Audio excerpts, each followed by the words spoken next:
सभी साथियों को मेरा नमस्कार दोस्तों, स्वागत है आपका अपने YouTube चैनल में। मैं आपका दोस्त एडवोकेट अंकुश खन्ना।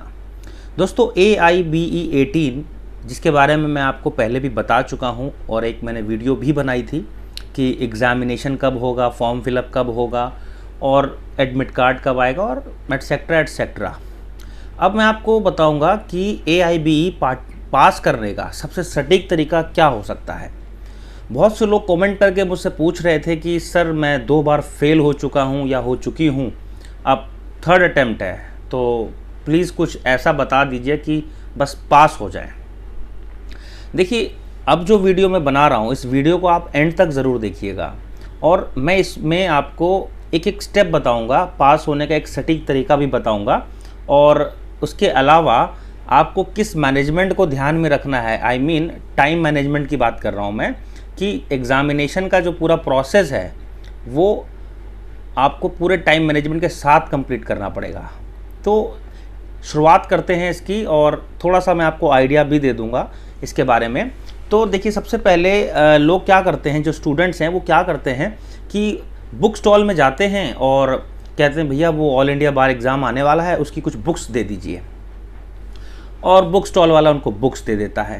अब वो बुक्स कैसी देता है वो आप देख लीजिएगा। मेरे पास कुछ बुक्स अवेलेबल हैं, मैंने आप लोगों के लिए रखी थी कि मैं आपको दिखा सकूंगा इसके बारे में और समझा भी सकूंगा। सबसे पहली बुक है ये वाली।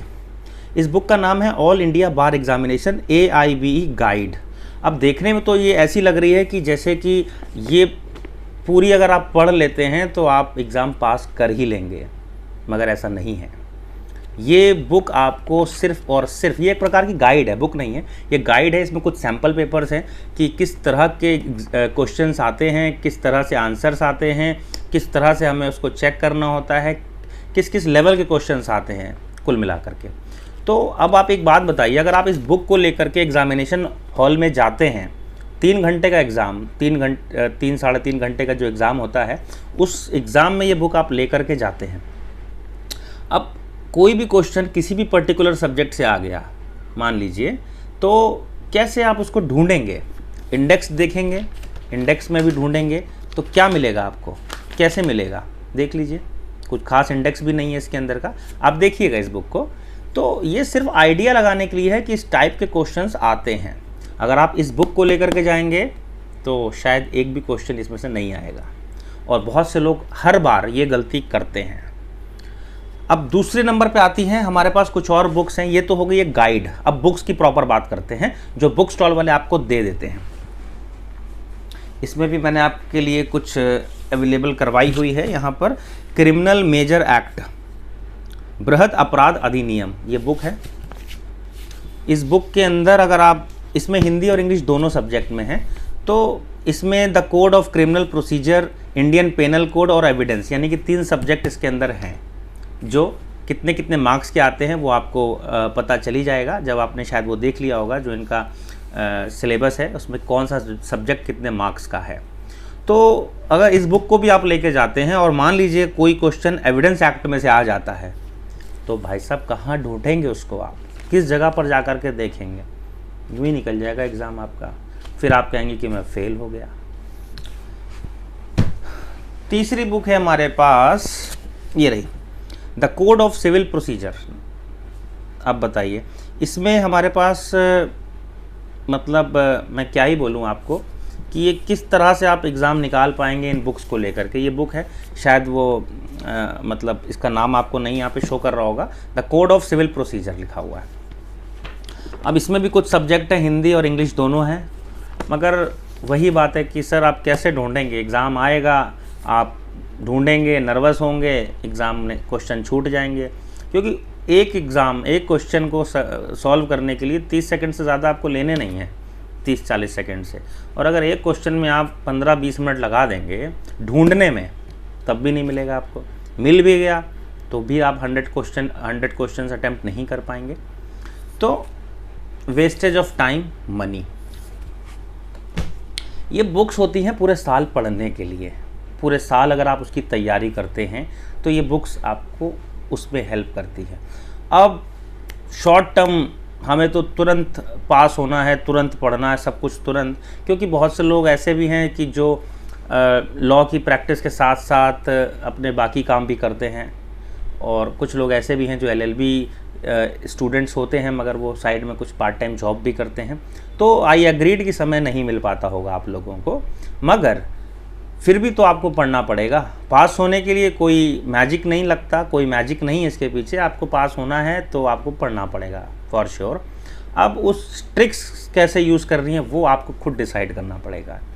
कुछ लोग ऐसे होते हैं जो एक बार बुक को पढ़ते हैं और याद हो जाता है, कुछ लोग ऐसे होते हैं जो रटते हैं, कुछ लोग ऐसे होते हैं जो लिख लिख के याद करते हैं। तो सबका अपना स्किल होता है, सबका अपना मेंटल लेवल है, किसको कैसे याद होता है, किसको कैसे समझ में आता है, वो आप डिसाइड करेंगे।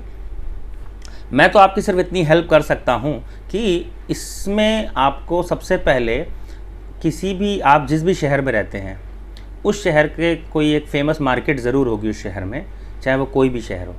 अगर किसी गांव साइड में रहते हैं तो उसके आगे जा करके कोई ना कोई सिटी ज़रूर होगी। तो अगर आप उस सिटी में नहीं जा पाते हैं तो अपने किसी फ्रेंड से कांटेक्ट कीजिए जो किसी शहर में रहता हो, जो आपको कोरियर कर सके। अब आपको लेना क्या है, देखिए ये हैं पतले पतले से, देखिए कितने पतले हैं, ये है बेयर एक्ट, इसको बोलते हैं बेयर एक्ट। अगर आप पहली बार ये एग्ज़ाम दे रहे हैं तो आप ध्यान रखिए, इसको बेयर एक्ट बोलते हैं। अगर आप दूसरी या तीसरी बार भी दे रहे हैं तब भी ध्यान रखिए, इसको बेयर एक्ट बोलते हैं। ये बुक नहीं, ये बेयर एक्ट है। अब इसमें से क्वेश्चन आएगा ही आएगा, पूछो कैसे? वो ऐसे क्योंकि इसी के अंदर से ही आएगा। जो सब्जेक्ट है द इंडियन पेनल कोड, तो इसके बाहर से तो वो कुछ भी नहीं देंगे। ये इसमें आपको, ये पूरी बुक है, ये सैम्पल्स नहीं है। सैम्पल्स इसके आपको पीछे दिखेंगे मगर ये प्रॉपर बुक है, ये बेयर एक्ट है।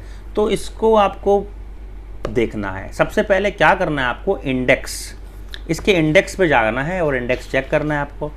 इंडेक्स में आपको ये मान के चलिए कि क्वेश्चन का आंसर मिल जाता है। कैसे मिलता है? अगर किसी भी कोई भी क्वेश्चन है, फॉर एग्जांपल कि मान के चलते हैं यहाँ पर एक इंडेक्स में दिया हुआ है सेक्शन 40। अब पूछते हैं कि सेक्शन 40 इंडियन पेनल कोड में क्या कहता है। तो देखिए सबसे आसान आंसर ढूंढने का सबसे आसान तरीका, सेक्शन 40 में जाएंगे और इसके आगे लिखा हुआ है ऑफेंस, तो ऑफेंस और पेज नंबर 15। क्वेश्चन का आंसर तो मिल गया आपको कि 40 कहता है ऑफेंस के बारे में। अब एग्जैक्टली क्या कहता है वो आप 15 नंबर पेज पे जाइए और चेक कर लीजिए, आंसर सॉल्व। अब इंडियन पेनल कोड में से कितने क्वेश्चंस आते हैं, मान लीजिए 10 नंबर का आ रहा है या 8 नंबर का आ रहा है, तो ये कम से कम श्योर हो गया ना कि 8 नंबर आप इससे कवर कर लेंगे या क्लियर कर लेंगे। अब इसी तरह से सारे सब्जेक्ट के ये बेयर एक्ट मार्केट में अवेलेबल हैं। आप जाइए, इसको परचेज़ कीजिए और पढ़ना शुरू कर दीजिए। पुराने सैम्पल पेपर लगा लीजिएगा। इससे पहले AIB 17 भी हुआ है, 16 भी हुआ है, 15 भी हुआ है, 14 भी हुआ है, 13 भी हुआ है। तो प्लीज़ इसको भी सॉल्व कर लीजिए। कितना समय लगता है सॉल्व करने में?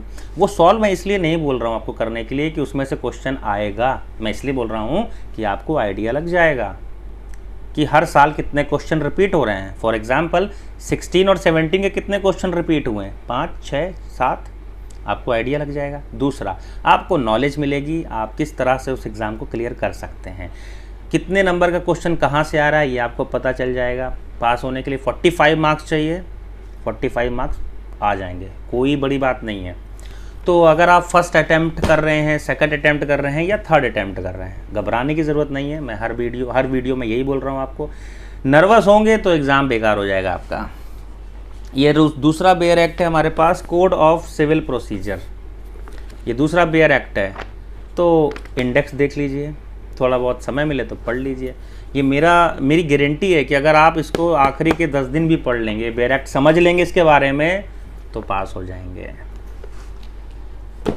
तीसरा है ये हमारे पास, ये है पेटेंट एक्ट, यानी कि जितने भी सब्जेक्ट हैं हर सब्जेक्ट का आप जाइए, उससे बोलिए दुकानदार से, जो बुक स्टॉल्स होते हैं, कि भाई हमें बेयर एक्ट दे दीजिए सारे सब्जेक्ट के, जिस भी भाषा में आपको चाहिए, हिंदी में, इंग्लिश में, आप बेयर एक्ट ले लीजिए जा करके। इसमें कौन सी बड़ी बात है।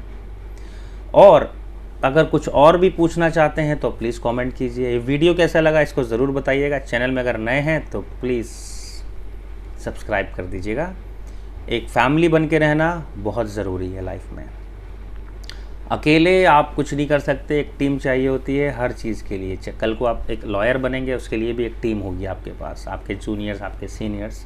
तो उस टीम से अगर आप काम करेंगे तो एक अच्छे लॉयर बन सकते हैं। उम्मीद करता हूँ कि इस बार आप पास ज़रूर होंगे। एक और वीडियो बनाऊँगा जिसमें मैं आपको सेम चीज़ के बारे में इंग्लिश में एक्सप्लेन करूँगा, ताकि जिन लोगों को हिंदी ठीक से समझ नहीं आती है तो वो इंग्लिश में समझ सकें इसको। फिर मिलूँगा। Thank you.